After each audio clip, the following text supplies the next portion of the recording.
principalmente com a influenza, né? Vários Sim. especialistas que falaram com a gente nas últimas semanas, trazendo esse alerta importante, porque tem sim aumentado os casos, não só da síndrome respiratória aguda grave, mas esses outros sintomas respiratórios e os números, né, que chamam a atenção, como foram divulgados pela Secretaria de Saúde, através também da rede Mário Gatti, né, que faz esse atendimento mais especializado. E aí tem sempre uma dificuldade, às vezes, no entendimento, né, de cada caso deve ir para onde exatamente, né? E qual é também a prioridade ali no atendimento, se tem criança, se tem idosos, né? Quem tem a preferência e como avaliar, porque às vezes você chega com dor de cabeça, né? Com a coriza constante, e aí a gente vai buscar entender exatamente isso com duas profissionais que estão conectadas aqui com a gente. Andréa von Zuben, que é a supervisora de informação da rede Mário Gatti de Urgência e Emergência, e com a pediatra da médica da saúde da família, da Secretaria de Saúde, a Mayara Mota, as duas aqui conectadas com a gente. Muito obrigada por nos atender nesse momento. Eu começo perguntando para Andréa von Zuben, né, diante desses números que chamam a atenção, principalmente na rede Mário Gatti, como é que é a estratégia, inclusive, né, porque isso já vem desde abril, essa crescente de casos. A gente sabe que tem a sazonalidade, né, que potencializa ainda mais isso. Como é que é a estrutura da rede para esses atendimentos? Olá, Mayara, bom dia, um prazer falar com a CBN Campinas. Bom, vamos lá. Algumas coisas importantes da gente explicar, né? Nós estamos desde abril realmente com aumento do número de casos de sintomáticos respiratórios, tanto nas nossas portas de entrada, né, dos pronto-socorros e nas unidades de pronto atendimento, nas UPAs, como a gente vê uma diferença nesse momento de outros anos de sazonalidade. Esse ano sempre esse período, né, do ano, que é o outono e inverno, é o período de aumento de casos por conta da sazonalidade das doenças respiratórias, mas o que a gente tem visto de diferente esse ano é o aumento da gravidade dos casos, em especial em crianças. Então, o Mário Gatinho, a gente vê que a predominância ali é o vírus sincicial respiratório, que é o que causa bronquiolite nas crianças, especialmente crianças muito pequenas, e a gente está vendo mais necessidade de internação em UTI, com o uso mesmo de intubação, né, de respiração artificial e maior tempo, prolongamento do tempo de internação. E as portas bastante cheias.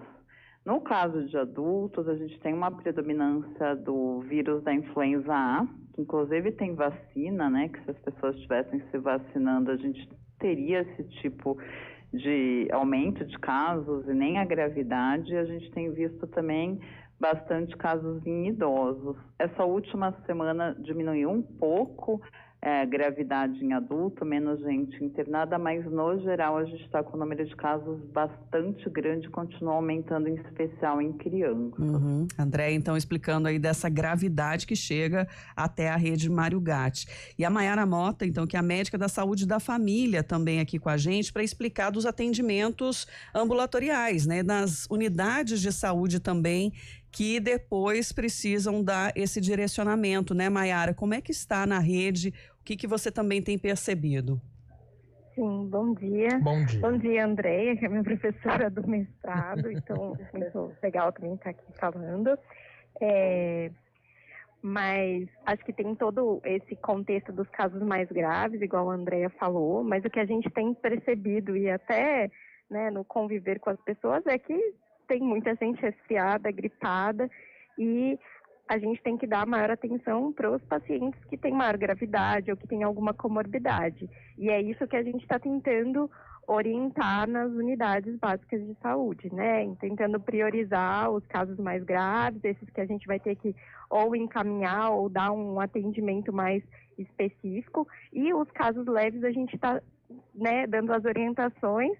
E o principal é a vacinação, né? Então, assim, se prevenir aí para não evoluir para esses casos graves, tomando a vacina já é uma ótima, né? uma ótima orientação. Mayara, mas como a pessoa já chega, né, numa situação vulnerável, já está com os sintomas, né? Qual que é o critério ali para a escolha exatamente de quem vai primeiro ou não?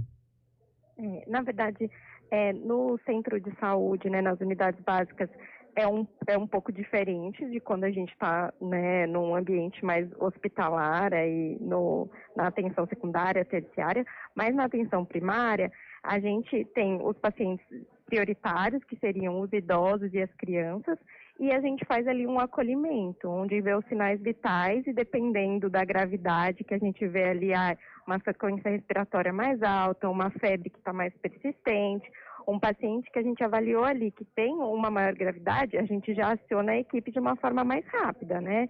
E aí já direciona para o atendimento, para o que precisa de fazer medicação ou se já precisa acionar algum outro serviço. Uhum. É mais pela ordem de chegada, se tiver um quadro semelhante aí dos pacientes, ou os idosos, por exemplo, realmente têm a preferência, ou é a criança, ou a gestante. Como que vocês trazem essa nomenclatura e também a prioridade? Quando chega na recepção da unidade, bebês, gestantes, idosos, a gente já tem essa orientação para as equipes de que seja acionado um alerta de que esses são pacientes que com sintomas gripais eles devem ser atendidos na frente, né? Então, a gente tenta priorizar esses pacientes, mas óbvio que tem uma fila ali que a gente também precisa dar conta, né? Mas tem um olhar especializado para esses pacientes. Uhum. E aí, Andréia, né, quando chega também na fase 2 aí já da hospitalar, de casos mais sensíveis, né, que merecem mais atendimento, como é que é também esse direcionamento? Olha, no hospital a gente trabalha com classificação de risco, né, por cores, e é sempre por gravidade. Então, a gente tem metas de atendimento, né, que elas podem ser imediatas, se for um paciente que estiver muito grave, e aí o paciente que vai para a sala vermelha vai ter o atendimento imediato, até pessoas que são inclusive casos que poderiam estar nas unidades básicas de saúde, mas eventualmente vieram para o hospital, que acaba havendo uma demora maior mesmo, né? Porque pela classificação de risco e gravidade, não é um caso prioritário. Lembrar que quando a pessoa com sintoma respiratório ela vem para o hospital, ela está disputando o atendimento com infartados, com acidentes, com esfaqueamento e tudo que você pode imaginar que existem nas portas. Uhum. Então, até a orientação que a gente faz sempre em conjunto com a Secretaria de Saúde é, se possível, não vir com quadros mais leves para os hospitais, né? Porque justamente a gente está priorizando o atendimento dos mais graves. Uhum. Ainda falando um pouco de prevenção, falei de vacina, né? Muito rapidamente, mas uma coisa que a gente sempre fala e eu acho que é muito importante, né? Para as mães, especialmente que têm bebezinhos, a gente pede muito para evitar levar em ambientes que existam muita circulação de pessoas. Na realidade, assim, evitar shopping, supermercado, evitar botar o bebê no carrinho e sair com ele para um ambiente fechado, evitar também deixar beijar, visita e tudo mais, que também é outra coisa que a gente vê aqui no Mário Gatti, de bebês muito pequenos chegando, e essa costume, às vezes, que as mães têm de achar que tudo bem levar em ambientes fechados e não pode. Então, acho que é uma orientação importante também. E até pensando que nós estamos aí com o feriadão, né, próximo, se há também um aumento de atendimentos. Exato. Veja só, né, a gente tem 2 fatores muito importantes. Vírus sincicial respiratório, chegou a vacina.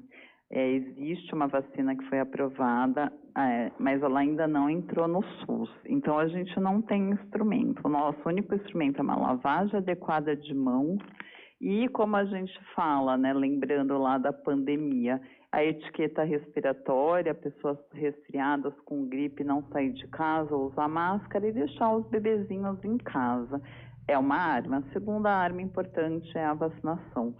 Então, para essas duas situações, acho que evitar feriado, tá frio, vamos lá, vamos no cinema, vamos, sei lá, no parquinho, num parquinho fechado, leva o irmão mais velho, leva a criança.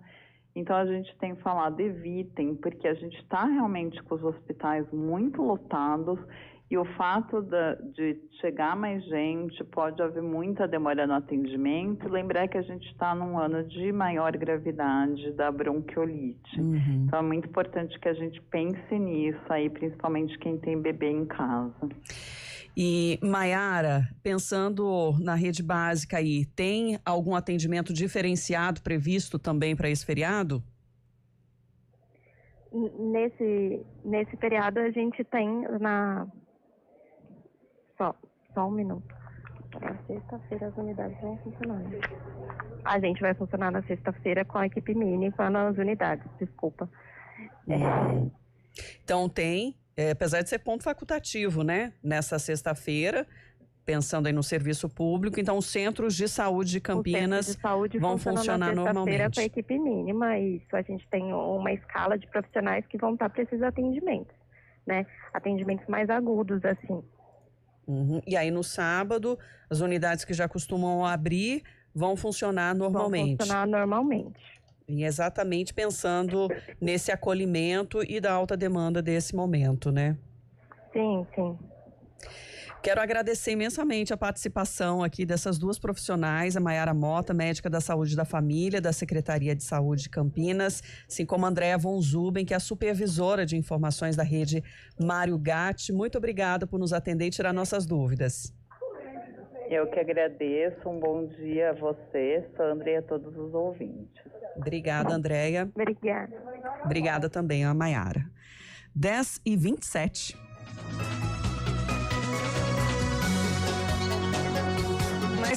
E tem mais casos relacionados à preocupação com a saúde, Felipe Pereira. Pois é, a região confirmou mais 2 mortes por dengue. Em Amparo, a 16ª vítima foi um homem de 75 anos, morador do bairro Silvestre. Ele morreu no dia 5 de maio.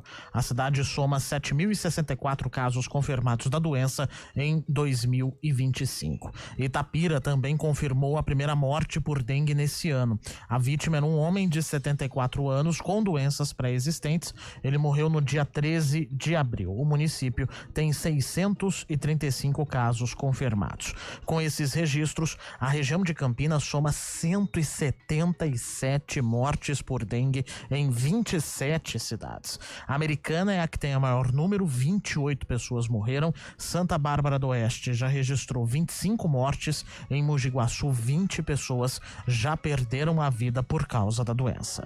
E outra preocupação ainda com a saúde, o sarampo, gente, que tem voltado em países aqui da América. A gente lembrou ontem, né, da importância da vacinação também aqui em Campinas. Em Indaiatuba, ampliou a vacinação para crianças também a partir de 6 meses até 1 ano, né? E isso é importante exatamente para fazer o bloqueio, né, para que essa doença não volte a circular aqui no país, embora tenha havido registros, inclusive aqui em Campinas.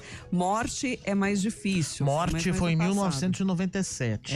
E o caso confirmado sem morte, né, o paciente se recuperou em 2021. E essa dose é adicional, não substitui as vacinas previstas no calendário de rotina, que normalmente acontece quando a criança tem 1 ano e depois 1 ano e 3 meses, né? Tem esse intervalo também entre elas. Então, essa é uma dose adicional. E as salas de vacina estão funcionando normalmente para fazer também o atendimento desses bebês, né? A importância aí. Lá em Indaiatuba acontece esse atendimento das 7h30 às 4h30 da tarde. Aos sábados e domingos e feriados, a vacinação é feita exclusivamente na UBS 1, no Hospital Dia, também nesse horário. E é necessário apresentar o documento com foto, a certidão de nascimento e a carteirinha de vacinação. Lembrando que aqui em Campinas não precisa também agendar a vacina, é só procurar qualquer um dos 69 centros de saúde aqui da cidade. 10h29. CBN Campinas. Oferecimento